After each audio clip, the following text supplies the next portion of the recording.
Welcome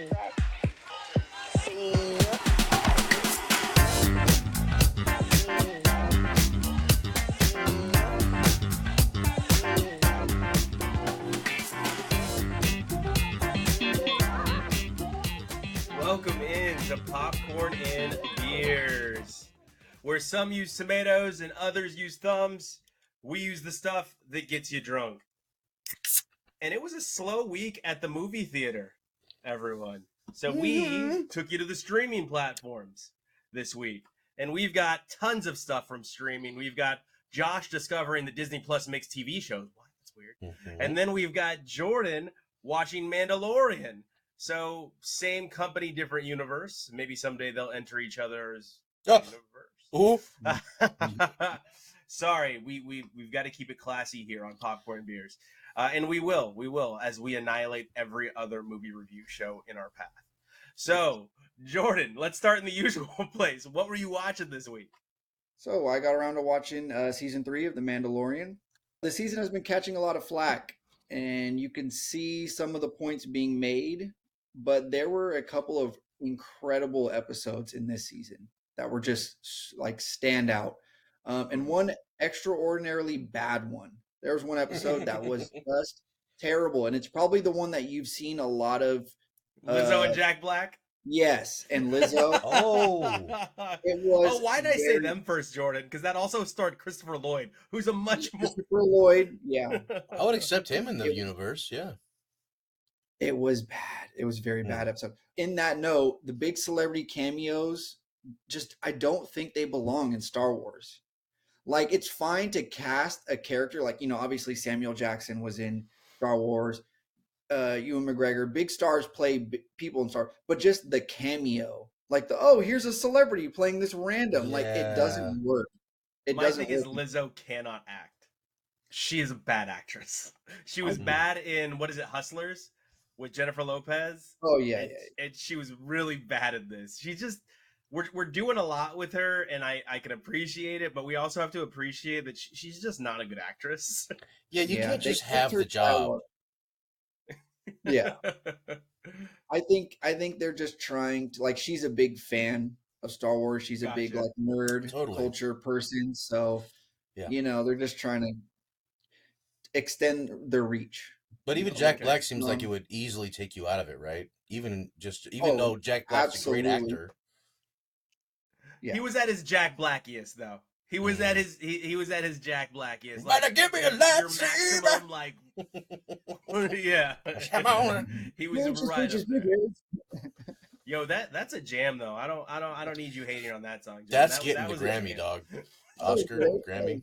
Got nothing negative to say about it. Those cameos, they should keep them subtle, if anything. Like, like Game of Thrones does a good job at doing big celebrity cameos where it's just like they're a night walker. Like, you don't know it's them until somebody tells you, like, hey, by the way, that's Conor McGregor in that episode, or some whoever person else has covered in played. dirt. Yeah. There's some really bad CGI at it a couple times, and that was just like really, really noticeably bad. Well, that's so Star Wars, though. I think that I don't mind that because I think it keeps with the spirit of the movie, the film, the franchise. They do the big monsters bad or good. I mean, sorry, they do the really big monsters good, but they do like the small things just terribly, especially in their shows. Like the droid stuff, like the goofing off in the background and short circuiting and stuff. Yeah. I thought the show, this show, as eventually all do, it's living long enough to see itself become the villain. It's got to quit while it's ahead. It's got to start wrapping up. But the season closed out perfectly. It was a really good finale, and I'm ready for more. I give it a popcorn and 2. Poppy 2? No. Yeah. I know, yeah. Some bad stuff in there. No, I agree. But that does remind me of when you talk about the cameos. Bill Murray in Ant-Man 3 was kind of like he did okay, but I was like, what is he doing here? You know what I mean? Was your guys' reaction the same as mine? My reaction was, "Oh, Bill Murray," like out loud. Yeah. You expect me to believe that he had an affair with Michelle Pfeiffer? I Yeah. liked that though. I thought that was great. Michael Douglas, uh, um, and, and Michelle Pfeiffer, and then bringing him in, it That made love it triangle. so perfect. Yeah, the way that was like the best part of him being in the movie was Bill Murray like giving Martin Sheen the shit about sleeping with his wife. Yeah, not Mm. Martin Sheen. What's his name? Oh Michael Martin Douglas. no no Sheen. no no no! Michael Douglas. What did I Martin Sheen. say? Martin Sheen. Very close My, though. I could see it. Michael Douglas. Yes. Michael All right. Douglas. Oh, Michael Douglas. Anyway, what else you watch, Doc? Yeah, I watched the old Mel Brooks History of the World on Hulu. Oh. Because I hear of a new sequel that's come out, co-written by Ike Barinholtz from Neighbors. I don't know, he's not really into much stuff that I can think of, but I like him. I think he's a funny guy. But yeah, he co-wrote it with Mel Brooks, so a sequel coming out. So I had to watch the original. A really funny part in it is they're going through. I think they go through, by biblical times, Roman up to about the French Revolution. I Yeah. think it's and Yeah, yeah. they kind of Spanish parody that Inquisition time. and Yeah. That was the worst part of oh, the Ike movie. Barinholtz. Yeah, I've seen him. He was on New Guy and stuff for a long time. Yeah, he's kind of New funny Girl. looking, but he's good. Yeah, he won Celebrity Jeopardy, by the way, in case you didn't know that. If you didn't Hmm. follow that, smart guy. Yeah, so funny part, they're going through the biblical times and Moses, and he's like, "Okay, I've come down from the mountain, and I have the 15 commandments," and he drops the tablet. Yeah. 10 commandments. 10 Commandments. Yeah. Such classic uh, humor, and it's all dad jokes, but it's high end dad jokes. yeah. Oh yeah. It doesn't. I'll get to that. It's very dated. The jokes don't age very well. It's very very politically incorrect. I'm Hmm. shocked. I'm Those shocked old that movies. maybe that's why it took so long to get a sequel, because throughout the movie they tease a sequel. Even at the end, they Mhm. have like this fake like coming soon, History of the World Part Two. It's called History of the World Part One, the movie. So it implies that there's a part Right. two, but the part Yeah. two didn't get made for like over 20 years or something. You know what I mean? Like a really long time. Which you get why. There's some hard homophobic slur usage in there. Yeah. Mm. That's in all Hardcore. of Mel Brooks's stuff though. And like Mel Brooks is he's obviously a Jewish guy, but this movie is so anti-Semitic. It's crazy. Like I guess it's okay because he like a Jewish man made it. Was In a you way. prefacing it Exactly. with Yeah. Mel Yeah. Brooks is obviously Jewish? Was that you basically saying Mel Brooks has a black friend? Was that what you were trying to do with that just now? I guess, but he's Jewish, so I guess you can be It's Yeah. like okay. you can make Oh, those yeah. I jokes. mean, he It's knows it's just an self easy laugh, and he's that kind of guy that we're gonna make fun of everyone, but definitely make fun of ourselves the most. yeah. Yeah, some of it was a little, oh god, a little cringy. I felt like this is an inspiration for one of my guilty pleasure favorite movies, which is Year One with Jack Mm. Black and Oh, Michael Cera. yeah. I love that movie. That's like a good like, oh, I got the flu. Put that movie on. I was an Makes you When extra happy. in that Cain movie kills Abel, You were it's an so extra in that funny. movie. in White Sands. It was part of it was shot in White Sands, New Mexico. Yeah. He was You just a were an slave. extra. That's cool. You But were you an were enslaved also around me when person. I was an extra in Terminator. Remember? You did Terminator Terminator and Salvation. Transformers as well, right? You were just in the crowd or something. I didn't get to do Transformers. That one I Oh, didn't get to do. but yeah, But you Year definitely One. didn't. You say Christian Bale leaped over you or something? Yeah, he jumps over my dead body. So, uh, Oh, sauce gooch. yeah. A couple silly parts, mostly boring nonsense. I give it a popcorn. Okay, It's cool. popcorn. Yeah, it's an Boring enjoyable, but nonsense. also cringe. Like you brace yourself for the constant cringe, but it's dad It's jokes that are old white gold. guy humor is what I Yeah. find a lot of Mel Brooks' stuff is like old white guy Oh humor. yeah, absolutely. Yeah, Yeah. yeah. It reminds me of like Yeah. the So next, old days of stand up when it was just like the guy who warmed up for the band, and that's all a comedian yeah, will never do. You know what I mean? yeah. Yes. Yes. Yeah, so next up, I watched Quasi on Hulu. Quasi, Quasi. short for Quasimodo, The Hunchback of Notre Dame. It's a Oh, broken lizard film. So if you're not familiar, Club Dread, Super Troopers, one of my Super Troopers favorite, 2. very low Super Troopers 2, yeah, one of my very favorite low key broken lizard movies that I would like to make a drunk classic, but I feel like it's so niche. Like it's called The Slammin' Salmon. I've never seen that. Most people have never even heard of this, but it is fantastic. It's Wow. got the guy from The Green Mile, Michael Clark Duncan. It's fantastic. Watch it. I highly recommend it. Then you got Beer Fest, of Um, course. yeah. Oh, Beer Fest is a Beer great one. Fest. Yeah. That made our dormitory years. Uh, That's Yeah. part of my review coming up. Is kind of that culture around their movies. Mm-hmm. Okay, so you wouldn't think that their style fits for like a costume heavy period piece like this, but it works decently. It's okay. Like I guess they had to go in a different direction from that like frat guy humor, but they bring it to this.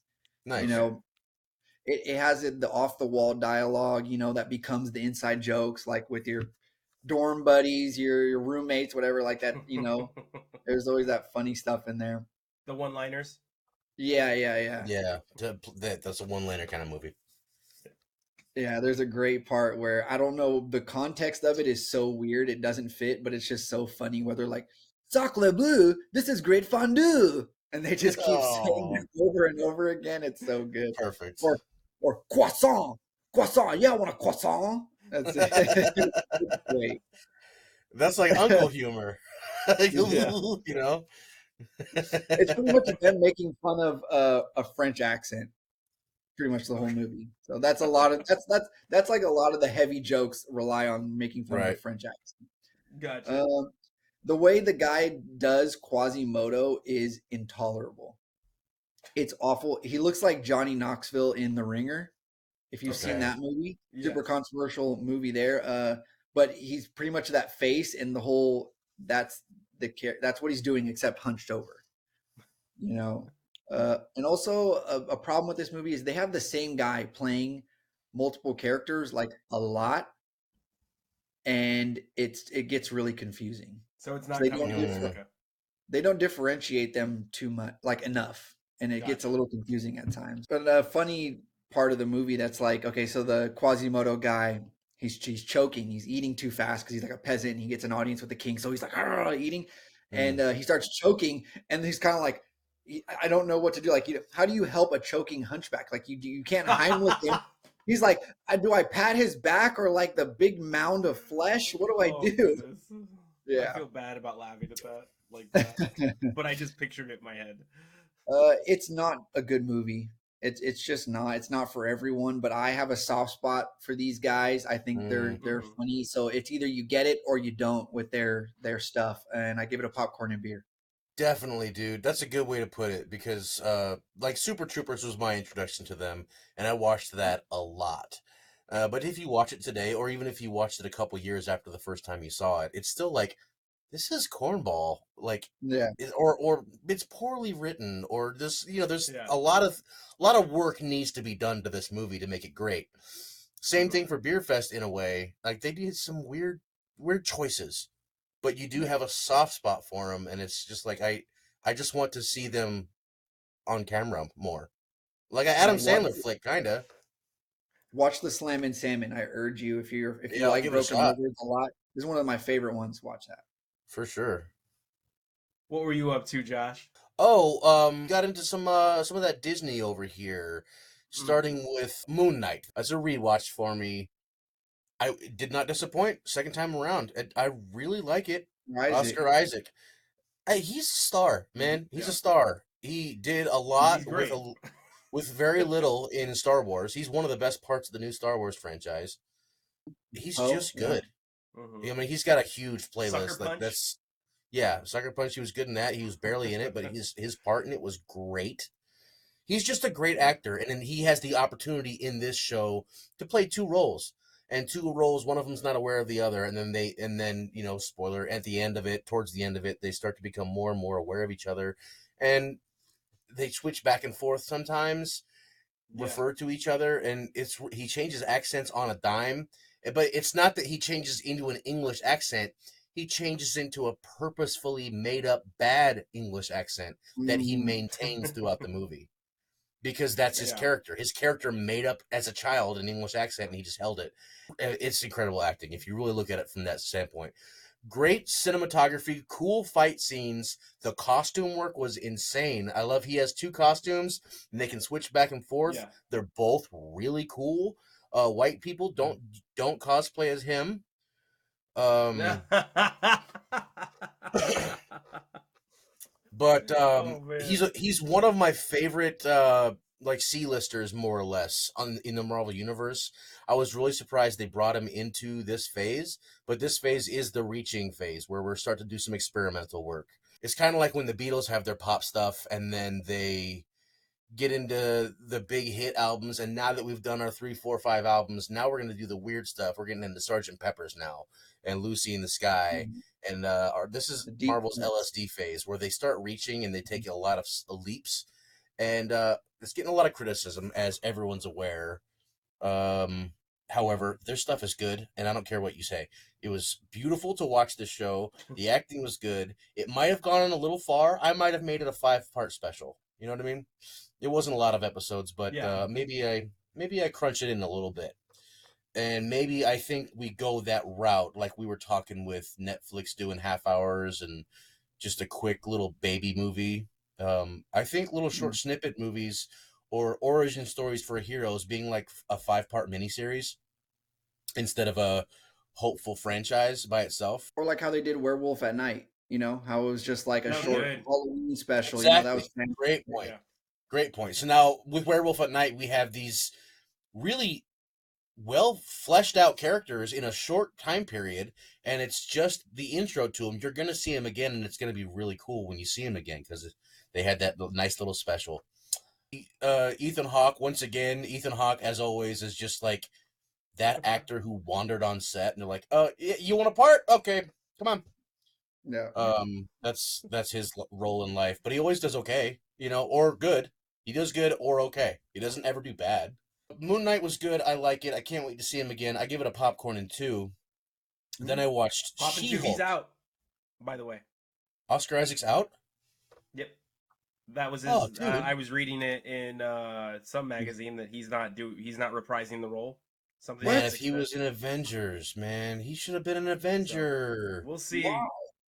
We'll see. Maybe it's just I misdirection. think maybe Like he's following a Disney's done trend. that before, but Yeah, I think but he's following a trend because a lot of people are saying that lately. Like, mhm. obviously, Bautista said it a while ago, and he is probably done. But Chris Pratt is Yeah. also probably done. But I think he would take 500 million for a role, and I think also Oscar Wilde, Oscar Isaac might take a big old fat paycheck if it's worth it. You know what I mean? If it's worth it. What was the The next show you Marvel watched? sweatshop. Yeah. Next up, I watched She-Hulk. We're going in the same vein, but now we're getting even more experimental. I love She-Hulk, and I think this series, hopefully they make a season 2. I think they're already filming it. I don't know. I think it's one of the most important to the MCU, even though it's the most outrageous, one of the most outrageous and silly. It was such a refreshing show for me to watch. I loved every episode. And it Hmm. got silly. It was Alan McBeely, but it was tongue in cheeky. But the That was a action scenes great were way to put it. cool. That was a great description. Yeah, Ally it's Alan McBeely was a McBeal with great way to. superpowers. Yep, It's a that's a Mm. goof. great way It's a to goof describe trip it. movie. Like when he shows them the little, and here's a little map to the best bathrooms to go poop, and they're like, Yeah. "Thank you."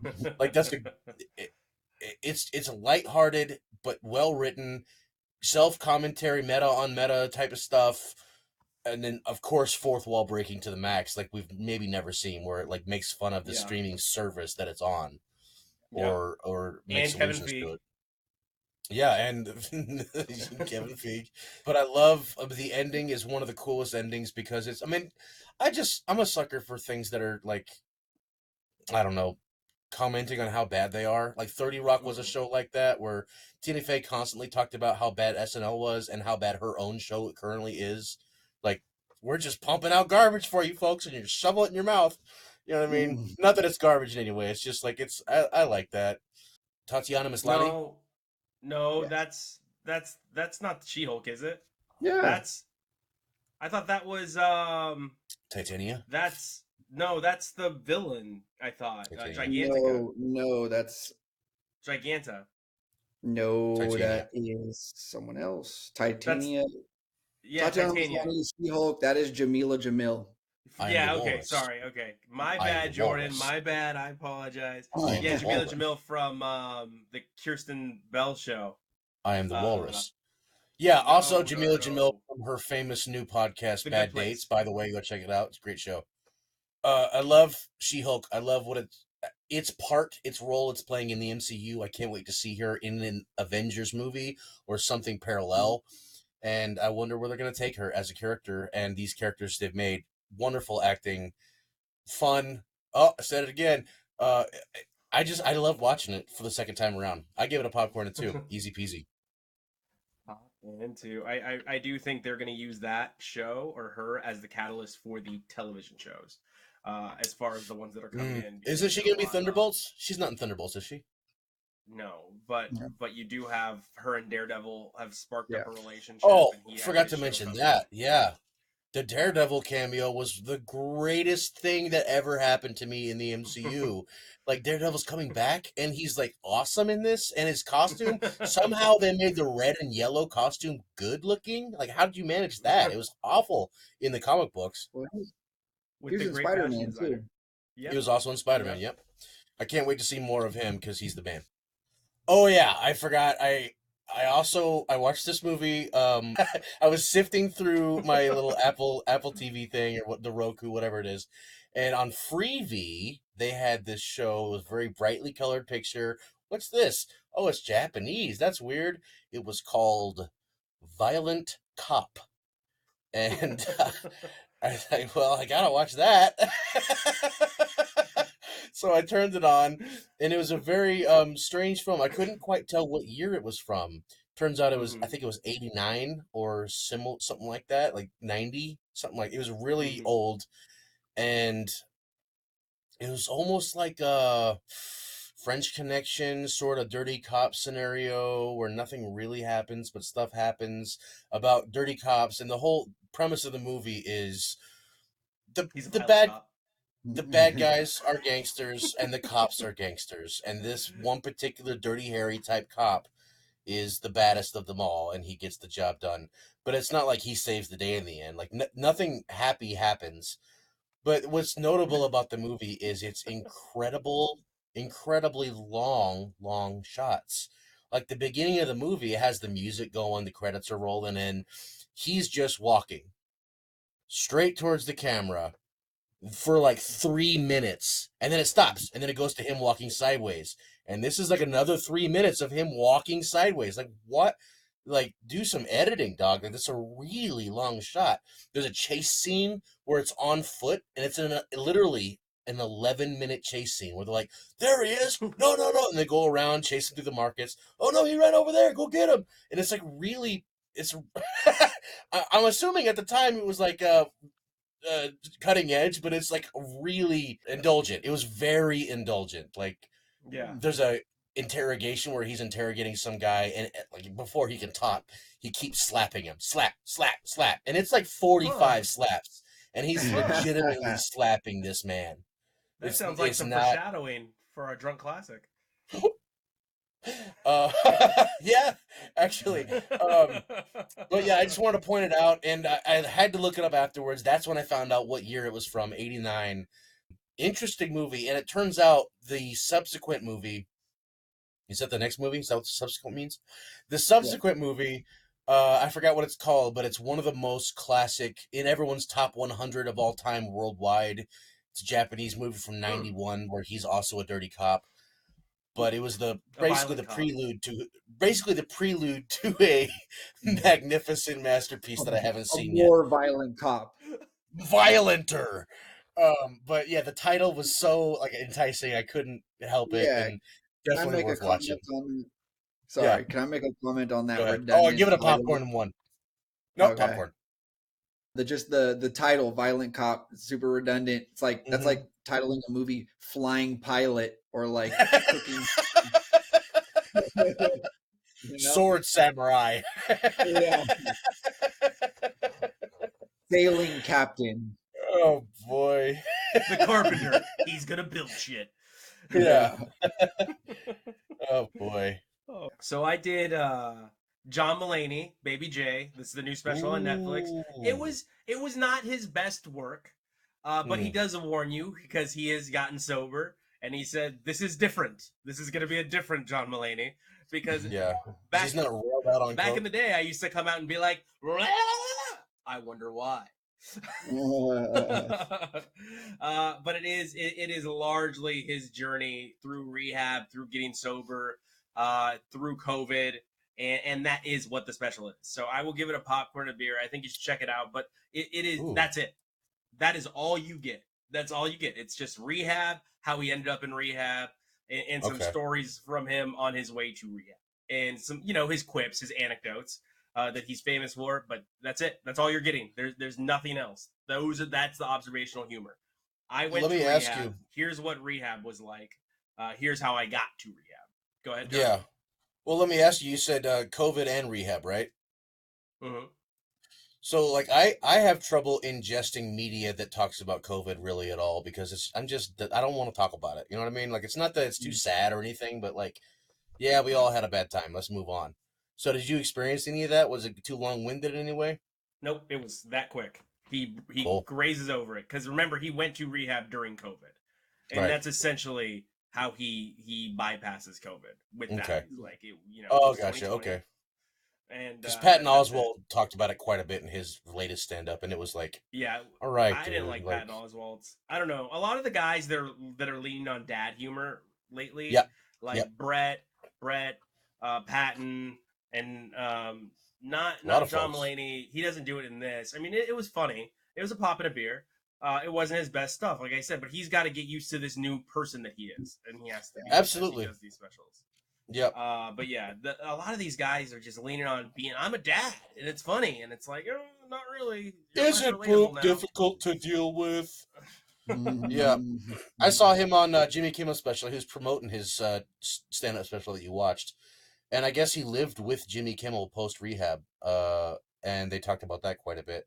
And it was visible that, oh yeah, he's definitely sober. Like his cheeks are filled out better and he's not wired. Yeah. I saw a funny bit of him. There's a advertisement for the new Pete Davidson show, Bupkis, I think it's called. Yeah. And he has I guess he has a part in it.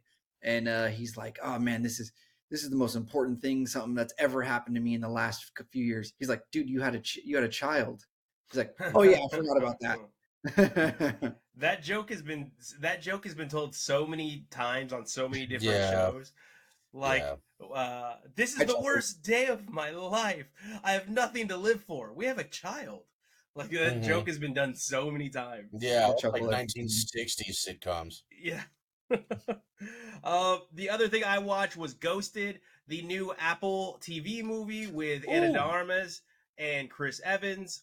He plays a tree-hugging farmer, and he's actually quite likable in this role. Like you're either gonna hate him in the role or you're gonna like it. And I kind of liked it because it's produced by him. To be clear, the movie's produced by him, and you get it when you see it was produced by Chris Evans. Because there are so many Marvel cameos. It was the best part of the movie, is how many Marvel cameos you get. And it's not like superheroes. You'll know it when you see it, when you watch the movie. But there are so many Marvel cameos. And then when the credits roll at the end, and you see produced by Chris Evans, you go, oh, he pulled an Adam Sandler, and he just put all of his friends in the movie. All his buddies.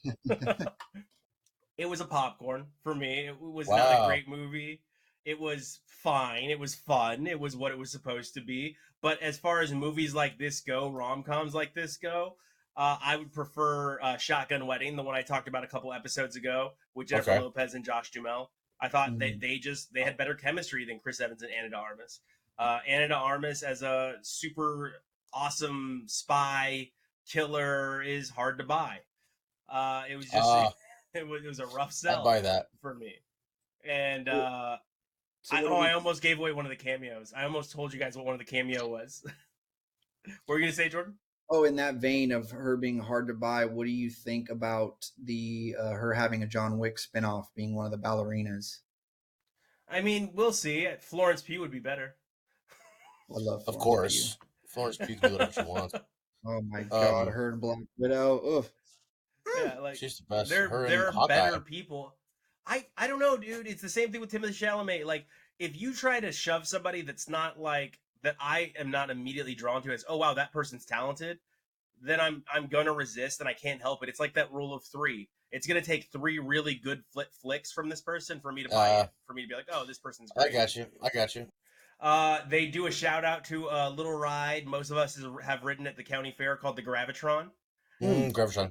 So you get a little, you'll know it when you see it again. I know my reviews are kind of cryptic because I don't like spoiling movies, but you'll know it when you see it. There's a little shout out to the Gravitron, and it made me audibly laugh in my living room. I love Gravitron. Yeah, it was very funny, the Gravitron scene.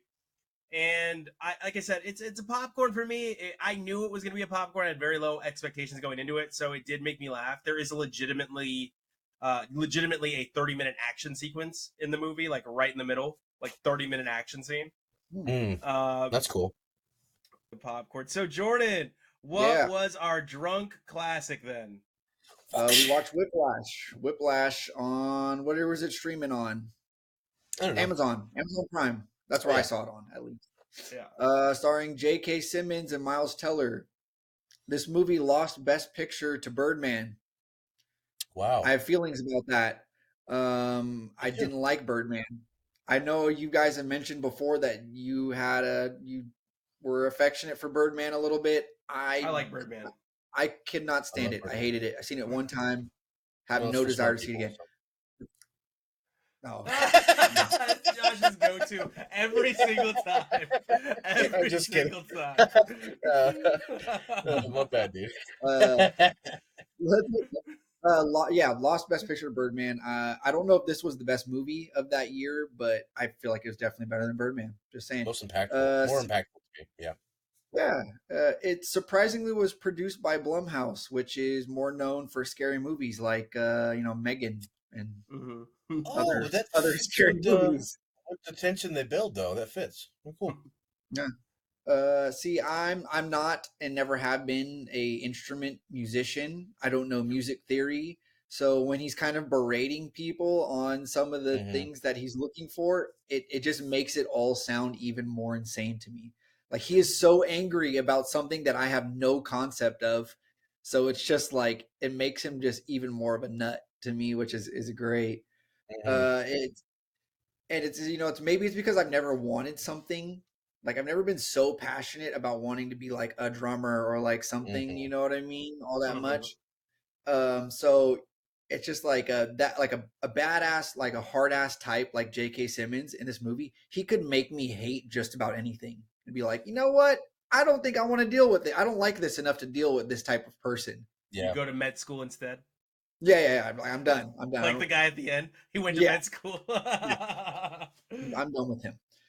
He's a sociopath. The is somebody out of tune scene. Somebody, if you can't figure it out, and he kicks the guy out, horribly berates him, kicks him out, and he's like, by the way, it wasn't even him, it was this guy, but he didn't know if he was out of tune. So like, that's worse. Oh man, it's crushing. It's like, oh, what a piece of crap.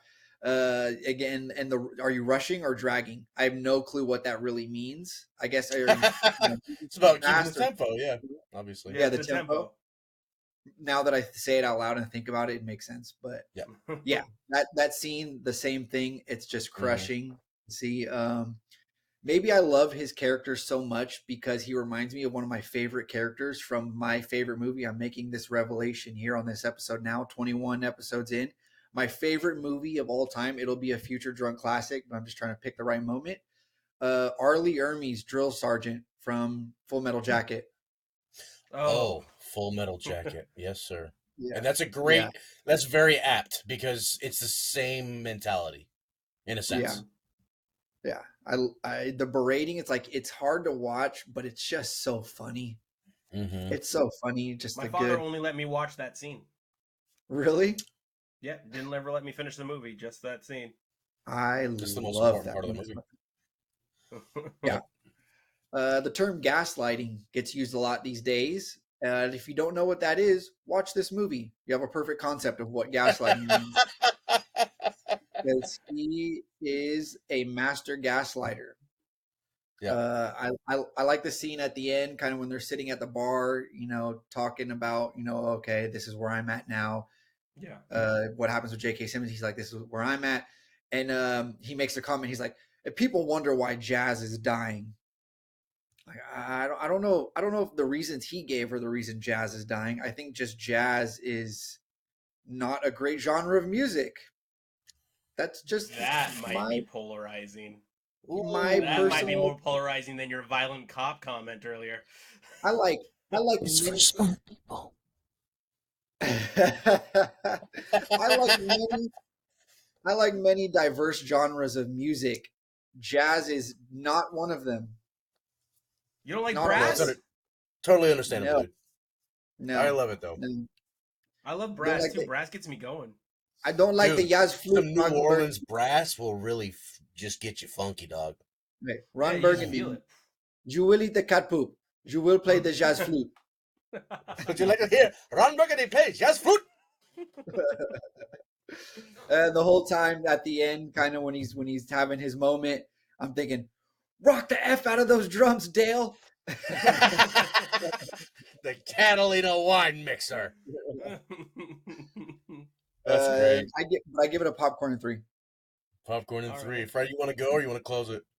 Yeah, no, I can go. I mean, like Josh has known me for a long time. Jordan's known me in longer, but in a different sense. And I mean, if you want to know why I can go psycho at things, like I mean, Jordan, I think has only seen it with like video games where I will just literally go insane for 24 hours straight until I figure Yeah, something you're a out. spaz. Yeah, you And spaz on some games. Yeah, for sure. Spastic. I Definitely. recall. Can I just say something about your spasticness? That I recall a repressed memory that I've just unlocked in this moment. I had, Revelations. is my I've mom had, gonna I yell at had. me? No, I don't think so. I had like kid like a cop set like handcuffs, like fake trick magician handcuffs or something like that, and you put them on yourself and you got them stuck. And I didn't have the key. Like I had a big massive toy chest as a kid, and so the key was just buried like needle in a haystack in this toy Yeah. chest. So you got them stuck on you, and I remember you trying to like rip them apart. You're literally saying, "I'm spazzing, I'm spazzing." Hulkamania. Like, Hulkamania. yeah, we're laughing at you like, yes, you are. You are spazzing harder than I've ever seen anybody.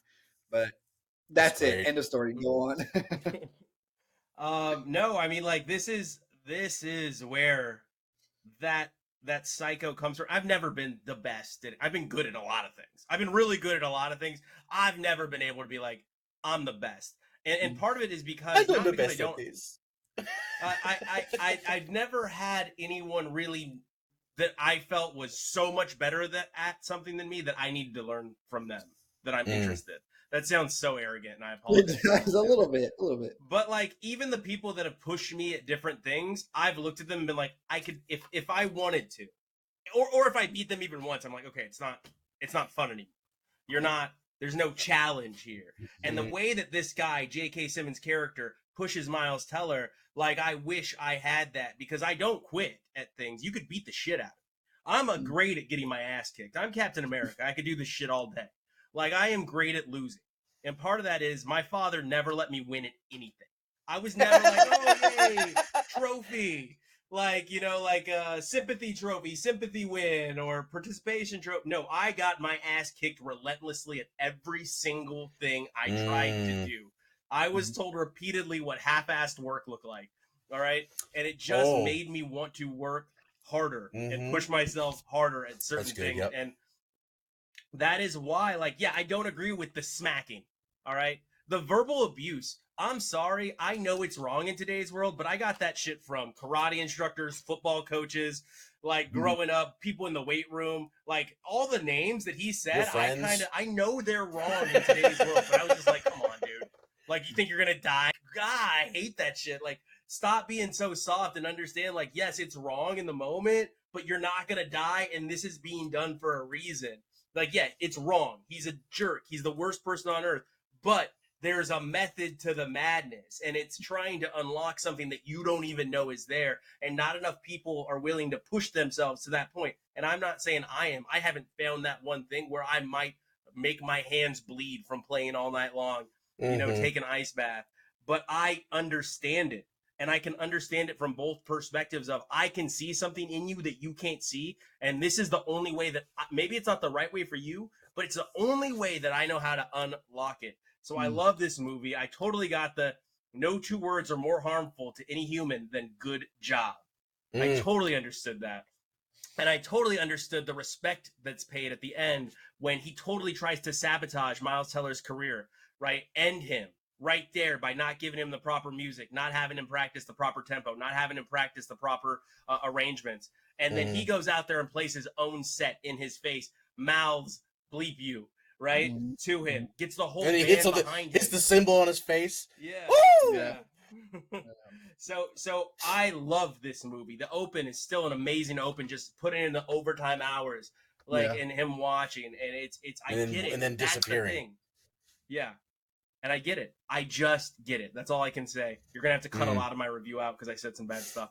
But That's some okay. of the good stuff you can keep in. It's a popcorn and 3 for me forever. This movie, it means so much to me because I think more people need to watch it and understand, like, you have to go through these things. You have to be a loser. You have to have somebody that's willing to tell you you're not shit if you're ever going to be great. That's good. Yeah, I'm with you in a lot of ways. I'm kind of on the fence. I'm a little bit of Jordan, a little bit of Fry, but definitely, I know what you mean about your perspective there, Fry. Like, I've had kung fu teachers call me fat when I'm like 10 years old. Like, oh no, you're fat. That's why you can't do that. You're just fat. And like, I'm an artist. I've been drawing since before I could read, and I'll tell you this for one thing, and I'll always thank my father for it. I don't think I have yet, but he never said that's really good. He said it's getting there. Yes, you're coming along. And I remember, like, almost every time I draw a picture, I show my mom, Joshua. Oh, he's so good. And then, like, it's a refrigerator. I say, hey, Dad, check this out. He's like, huh? Oh, really? That's all I get is that? That's what I get? And so I'm like, just get back in that drawing book. And so that's an active thing that's happened to me.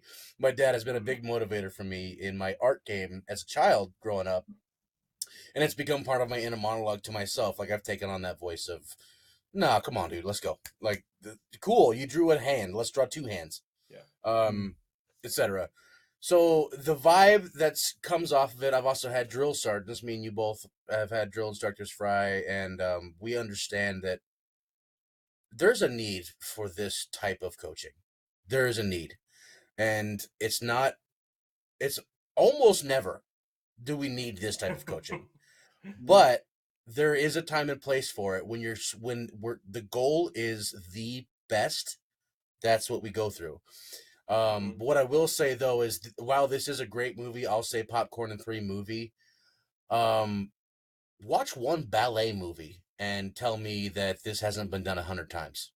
It's just that it's not been done this way for men yet. You know what I mean? Women know this narrative, and it's been done 1,000 times in 1,000 movies.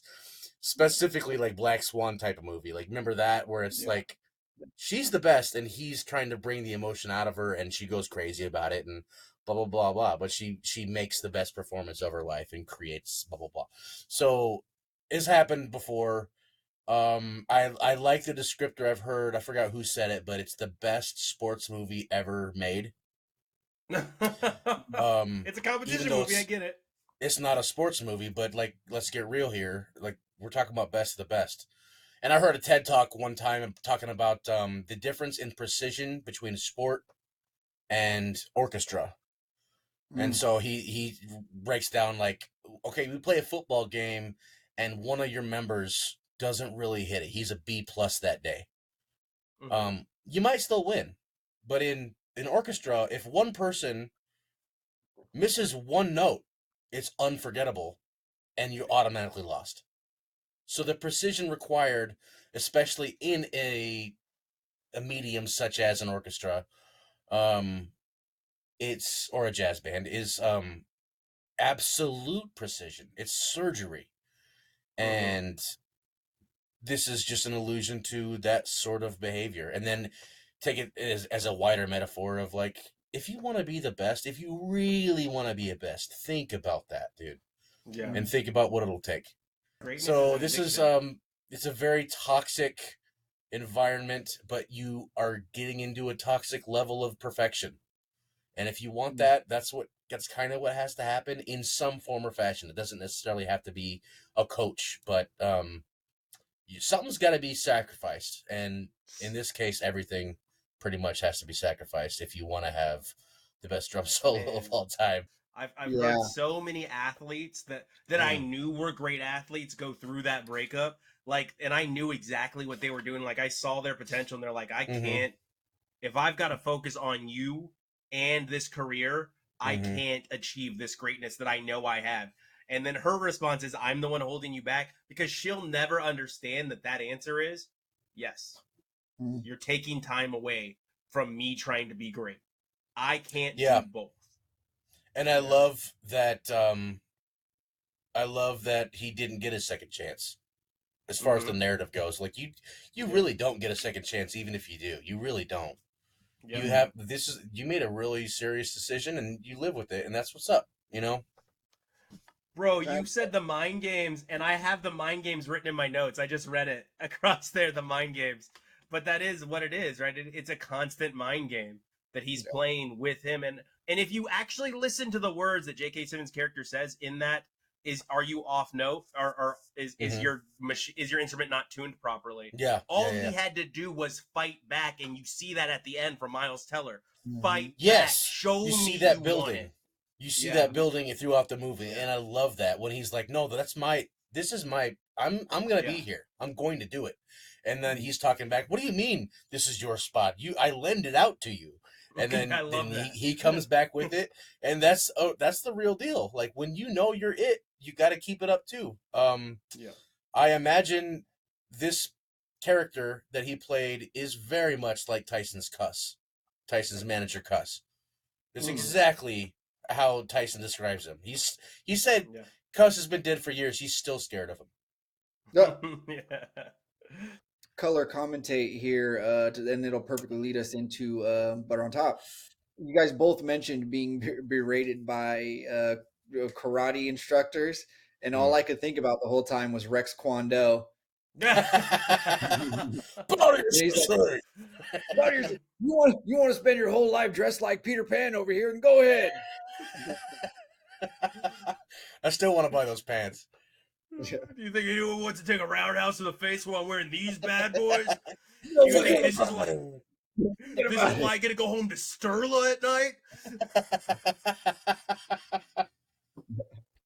You heard Jordan say Peter Pan dressed. Well, guess what? Our Butter on Top is Peter Pan and Wendy. I will be brief. It was hollow to me. I felt like it was a very hollow film. Yeah, I did. I felt like it was so hollow. That's hard hitting. Now, my positive feedback is I do think it was probably closest to the animated film that any of the live actions have been. Like a lot of the scenes were almost shot for shot from the animated film, just a little different, or a little tweak here, a little tweak there. The best part of the movie to me was when they were making Wendy walk the plank, and the song that all the pirates were singing. That was my favorite scene in the whole movie. Oh, you mean the I musical? felt like that was eerie and ominous. No, it wasn't that. It wasn't that. Where they were singing their song like a musical. Were you listening to the lyrics though? Yeah, I read them. You have subtitles on. Yeah.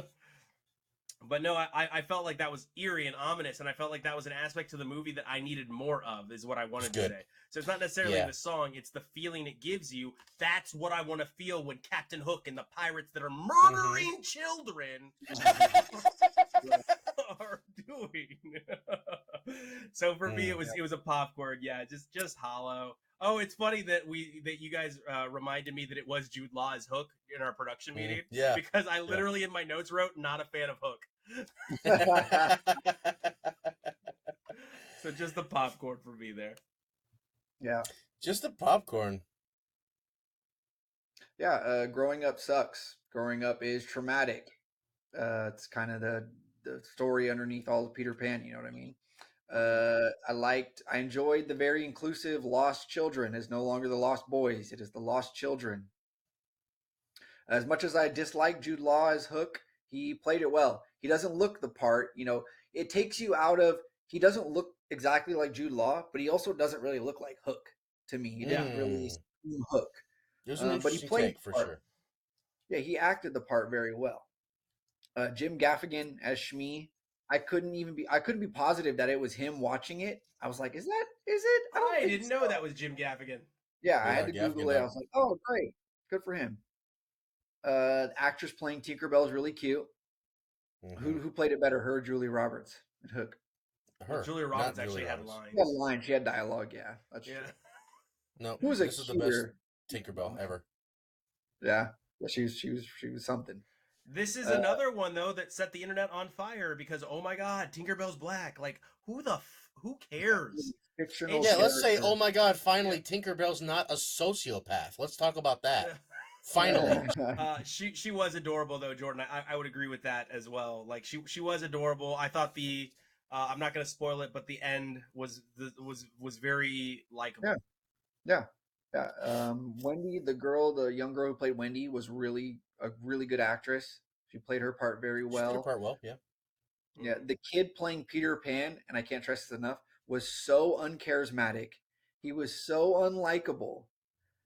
I don't know if it was the way he was written. I mean, the kid looked like he's a could be a good actor. Maybe he overplayed the part. I don't know what it was, but he was just super unlikable. The He's crocodile, Zero. He's the new version of Zero from Budapest Hotel. yeah. Oh, I'm sorry. I was thinking about what number 4 from Umbrella Academy. Oh yeah, or Uh, that yeah, that as well. Just like a little asshole. yeah. This kid's kind of a brat, honestly. Yeah. Like, Yeah. uh, the crocodile had more charisma than Peter Pan. Ooh, that's a good croc. More crocodile. Give Crocodile me Anyways, was more cool. croc. Yeah, Give me yeah. yeah. more croc. The dialogue was awful. The Hook backstory was the best part of this movie to me. Mm-hmm. Mm-hmm. And the part at the end when there's the fight and one of the pirates goes, "I got those kids." The way he like snarls that line, I started cracking up. Like I wasn't even fully paying attention, and that part came on, and I like whipped my head and just started cracking up. Like, what the hell? Really?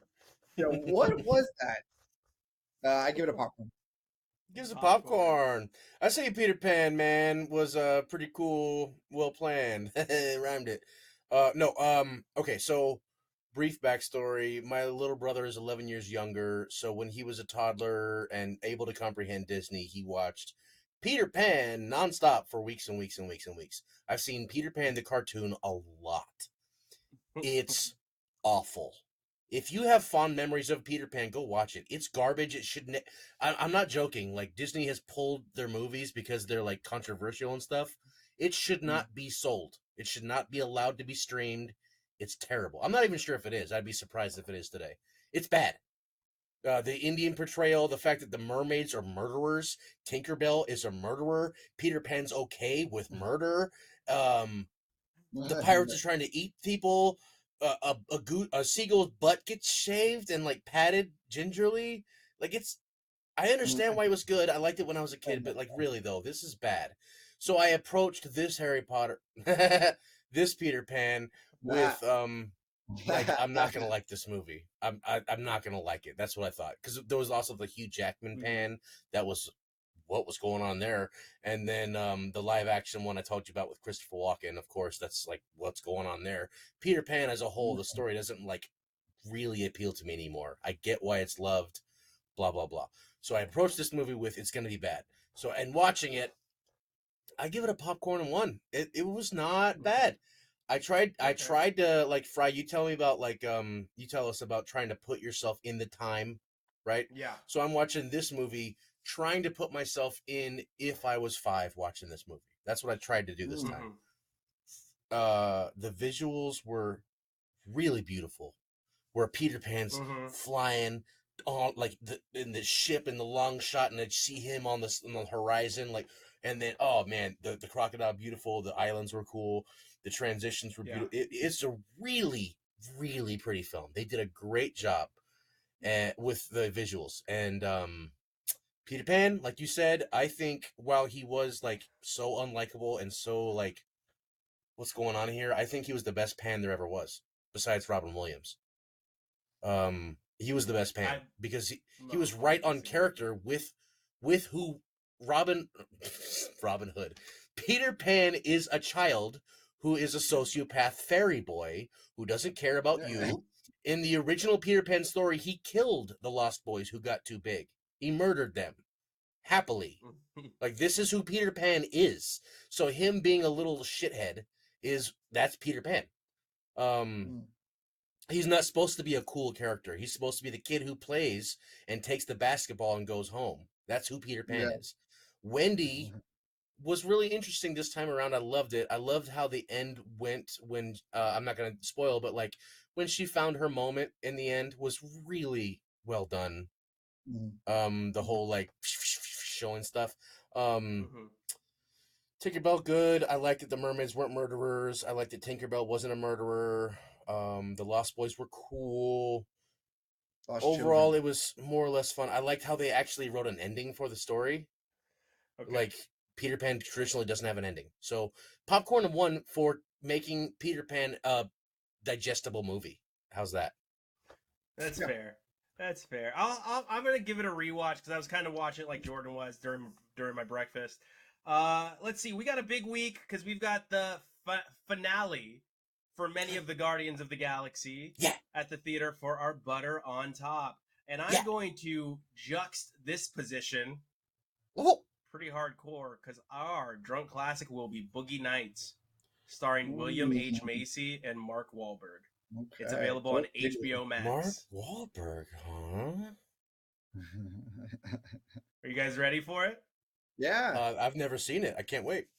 I've seen it once. It's a decent movie. It's pretty good. Cool. I just want to dance. Right. Does he ever say that? Does he say that? No. You got the wrong idea. In fact, I'm going to lead with you when we do this review, Josh, because I have a feeling since that's the first thing you said, your jaw is about to drop when you watch this movie. Jordan, where can the fans reach us? At Popcorn and Beers, no D, Popcorn and Beers. Please check us out on YouTube at the Sad Fan Podcast Network. Very soon we will be on iHeartRadio and wherever you get your podcast from with Popcorn and Beers. Josh is setting that up now. We appreciate you all, and as always, we'll see you at the movies. Bring your popcorn, get the beer.